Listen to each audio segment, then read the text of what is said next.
Hello friends. Captain Suryakumar Yadav எந்த அளவுக்கு ஹாப்பியாக இருக்காரோ அதை விட கௌதம் கம்பீர் டபுள் மடங்கு ஹாப்பியாக இருப்பார் அப்படின்னு சொல்லலாம். ஏன்னா கம்பீர் மேலே எக்கச்சக்கமான விமர்சனம் இருந்துச்சு. குறிப்பாக அவர் நம்ம இந்திய அணிக்கு கோச்சாக வந்த பிறகு எக்கச்சக்கமான முக்கியமான சீரீஸை நம்ம இழந்தோம். இது வரைக்கும் இல்லாத அளவுக்கு தோல்வியை சந்தித்தோம்.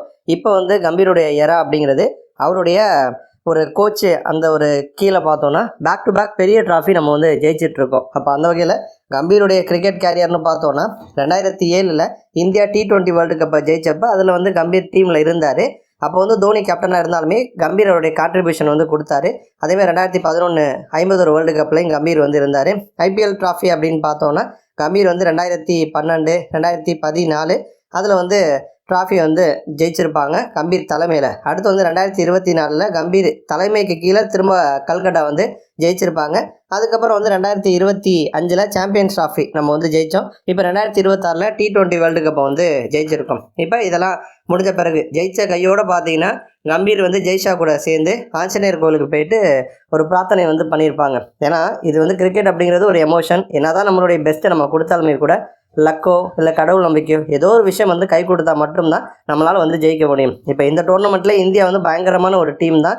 ஒரு போட்டியில் கூட நம்ம தோக்கலை. ஆனால் ஒரே ஒரு கேமில் சவுத் ஆஃப்ரிக்காவுக்கு அகைன்ஸ்டாக நம்ம தோற்றுருக்கோம் சூப்பர் 8 முதல் கேமில். அப்போ சவுத் ஆஃப்ரிக்கா நம்மளையே தோற்கடிக்கிற அளவுக்கு ஃபார்மாக இருந்தாலுமே கூட செமிஃபைனல் இந்த மாதிரி முக்கியமான நாக் அவுட் கேமில் சவுத் ஆஃப்ரிக்கா கோட்டை விட்டுறாங்க. பட் இந்தியா அந்த மாதிரி கேம்ஸில் அதிரடியாக ஆடி இருக்காங்க.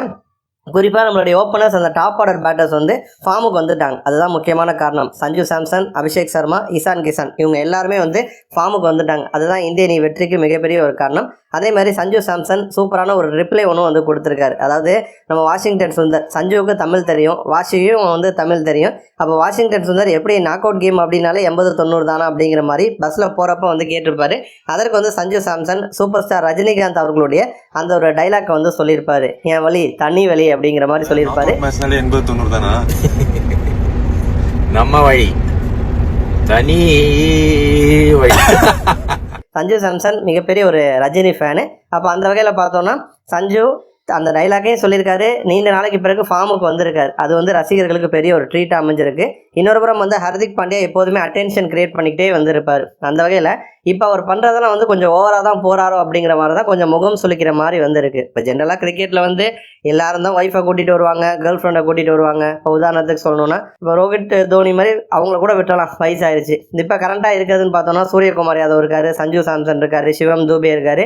இவங்கெல்லாம் ஒய்ஃப் அழைச்சிட்டு தான் வருவாங்க ஸ்டேடியத்துக்கு. மற்றபடி இப்போ இசான் கிசான் இருக்காருன்னா அவருடைய கேர்ள் ஃப்ரெண்ட் அழைச்சிட்டு வர்றாரு. அவரையும் தாண்டி பாண்டியா பார்த்தீங்கன்னா அவருடைய கேர்ள் ஃப்ரெண்ட் மேலே கையை போட்டுக்கிட்டே வர்றது, கிரவுண்டு முழுக்க சுற்றுறது. அதேமாதிரி இப்போ நம்ம ரூமுக்கு வராங்க, ஏர்போர்ட்டில் வராங்க அப்படின்னா கேர்ள் ஃப்ரெண்ட் மேலே கையை போட்டுக்கிட்டே கூட்டிகிட்டு வருது. யாரும் தூக்கிட்டு ஓடிட மாட்டாங்க. ஆனால் அவர் அந்த மாதிரியே பண்ணுறது, ஒரு பொது இடத்துல அந்த மாதிரி நடந்துக்கிறது, இதெல்லாம் ஒரு அட்டென்ஷன் கிரியேட் பண்ண அவர் பண்ணுறாரா இல்லை எதுக்கு பண்ணுறாருன்னு தெரியல. இதெல்லாம் தேவைதானா பாண்டியா அப்படிங்கிற மாதிரி இது விமர்சனத்தையும் உண்டு பண்ணுது. நன்றி.